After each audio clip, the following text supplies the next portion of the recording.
For Rosa, a single 32-year-old woman, every visit to her parents turned into a Q&A session about her personal life. This time they decided to turn her favorite holiday into a date.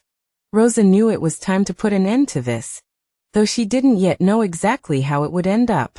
Rosa, standing on her parents' doorstep, took a deep breath, trying to prepare herself. She had a box of her mom's favorite chocolates in her hand, something she always brought along during her visits. She loved her parents deeply, but each visit seemed to come with a price, a long, awkward conversation about her love life. Or more accurately, her lack of one. At 32, she had a steady job and a fulfilling life. But her parents, especially her mom, couldn't seem to accept that. Finally, she rang the doorbell. Within seconds, her mom, Jolene, opened the door, her face lighting up as if she hadn't seen her daughter in years. "Hello, dear. So good to see you." Her mom's warmth was always comforting, despite the inevitable topic she knew would come up. "I missed you too, Mom," Rosa replied, giving her mom a quick hug. "Come on in. Don't just stand out there," Jolene said, motioning her in. Rosa stepped inside, and her mom quickly took the box of chocolates, beaming. "Oh, thank you, sweetheart. I'll make us some tea to go with these," she said as she helped Rosa out of her coat, guiding her into the cozy living room filled with familiar, homely touches. Rosa sat on the couch, noticing how every picture and little decoration seemed to have a story. This home had always been a place she could feel safe, even if it came with its share of pressure. "Where's Dad?" Rosa asked, hoping to steer the conversation somewhere safe. "Oh, he's out in town. His car's acting up again. I keep telling him that old clunker isn't worth fixing anymore, but he insists. You know how he is. He even named it. You know, Lucille." Her mom laughed, rolling her eyes a little. Rosa smiled, picturing her dad stubbornly fixing his old car. "Yeah, I remember. That car has been around forever." She paused, but it didn't take long for her mom to change the subject. "So, how are you? Really?" Jolene asked, her tone shifting. Rosa knew what was coming. "Have you met anyone special?" "Mom," Rosa sighed, bracing herself. "What? You're not young anymore, Rosa," her mom continued. "Your dad and I, well, we might not be around forever to see grandkids if things keep going like this." Rosa rolled her eyes. "Mom, you know I hate talking about this." I know, Jolene said, not backing down. "But we just want the best for you. Honey, it's not that we don't appreciate your independence. We just worry about you being alone." Rosa shook her head, trying to suppress a groan. "Mom, I'm fine. Really. Okay.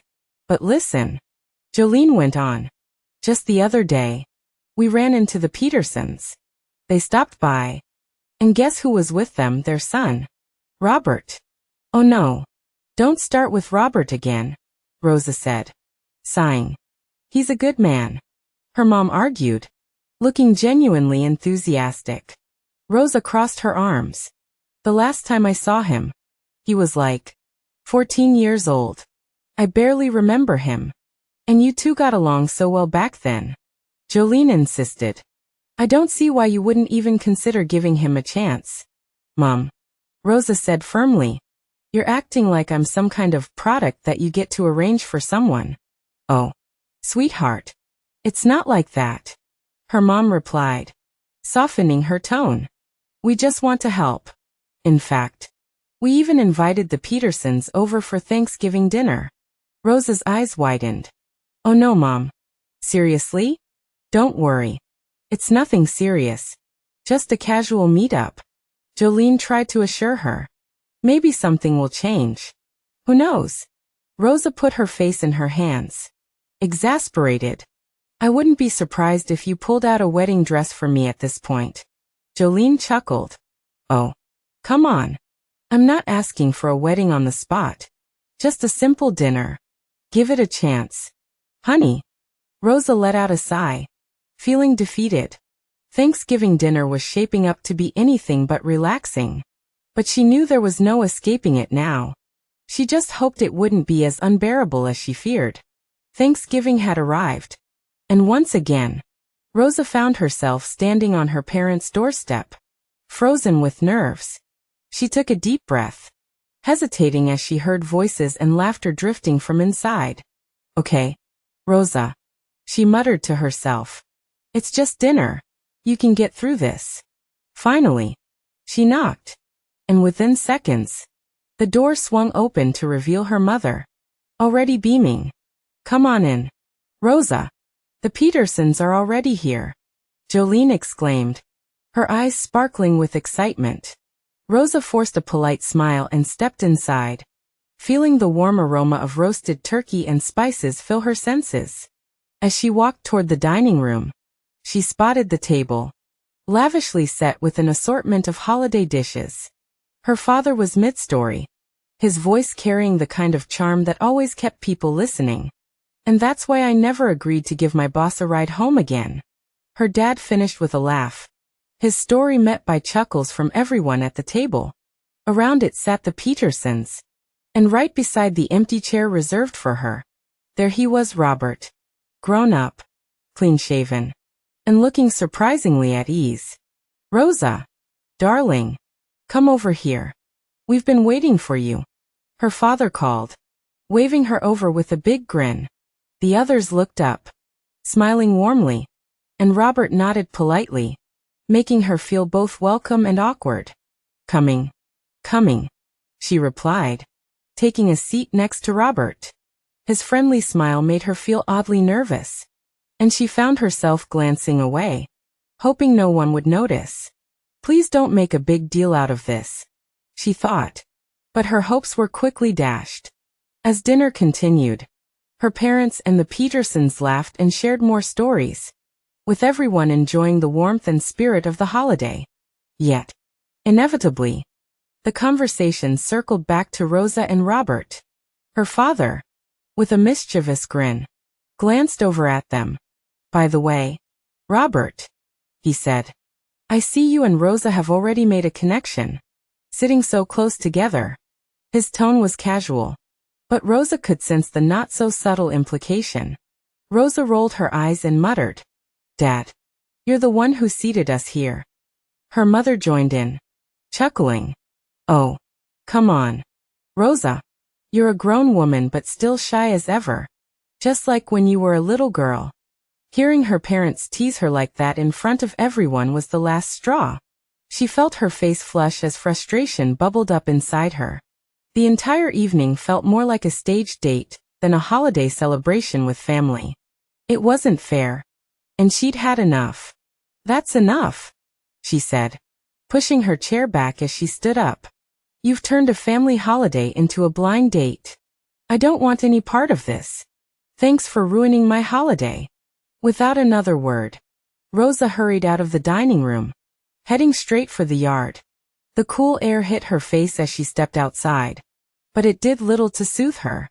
Behind her, she could hear her father calling, "Sweetheart, wait. You misunderstood. I was just joking." But Rosa wasn't ready to listen. She kept walking, wrapping her arms around herself as she tried to calm down. Outside, although the chilly air nipped at her skin, Rosa finally felt like she could breathe. The peace and quiet out here offered her a place to reflect, a moment away from her parents' unyielding insistence about her love life. She knew they only wanted her to be happy, but they just didn't seem to understand how difficult things had been for her.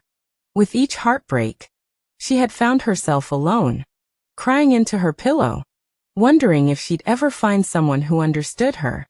Now her parents were pushing her toward Robert, thinking they could fix everything in one dinner.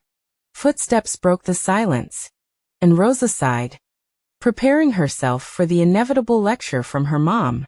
But when she turned around, she was surprised to see Robert. He offered a small wave, then held up a blanket in his hand. "I thought you might be cold out here," he said. Stepping closer, Rosa managed a smile. letting him drape the warm blanket over her shoulders.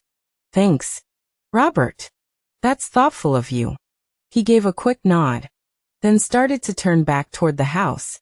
But Rosa, feeling unexpectedly grateful for the gesture, stopped him. "That's it. I thought my parents might have sent you out to talk to me or something," she said, half joking. Robert chuckled. "Would you rather they had?" She shrugged. "Actually, yeah. I guess I could use someone to talk to."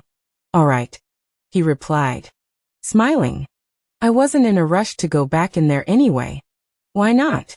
"Oh, my parents started arguing, blaming each other for the whole setup," he said with a laugh.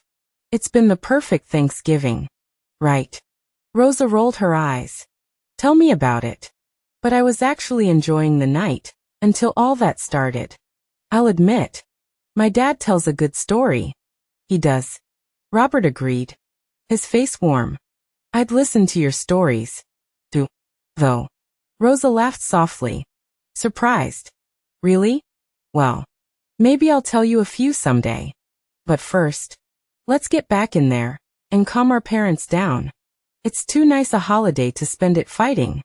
"Couldn't agree more," Robert replied, nodding. Together, they made their way back inside, sharing a quiet, comforting understanding. For the first time, Rosa thought maybe spending more time with Robert wouldn't be so bad after all. Back inside, Rosa immediately noticed the tension in the room. Her parents and Robert's parents were still caught up in their heated back and forth, voices raised as they tried to pin the blame for the matchmaking disaster on each other. But as soon as Rosa and Robert walked in, everyone stopped, their eyes settling on the two of them. "Sweetheart, you're back," her mom exclaimed, looking both relieved and guilty. "I'm so glad. Please forgive us for pushing you like that." Rosa took a deep breath and smiled. "It's okay, Mom. I understand why you did it. And I'm sorry for snapping like I did." Her words seemed to relax everyone at the table, and the tension slowly melted away. "Let's put all of this behind us and enjoy the holiday," Robert suggested, flashing a kind smile at Rosa that warmed her. "Come on. Let's sit back down. I'm sure there are still plenty of family stories left to hear." They all returned to their seats, and the conversation slowly shifted back to lighter, happier topics. As Rosa sat down beside Robert, a thought flickered in her mind. Maybe spending a little more time with him wouldn't be such a bad idea after all. His kindness and calm presence had somehow made everything feel a little easier, and for the first time, she felt truly open to getting to know him better. Tell us what you think about this story, and share it with your friends. It might inspire them and brighten their day.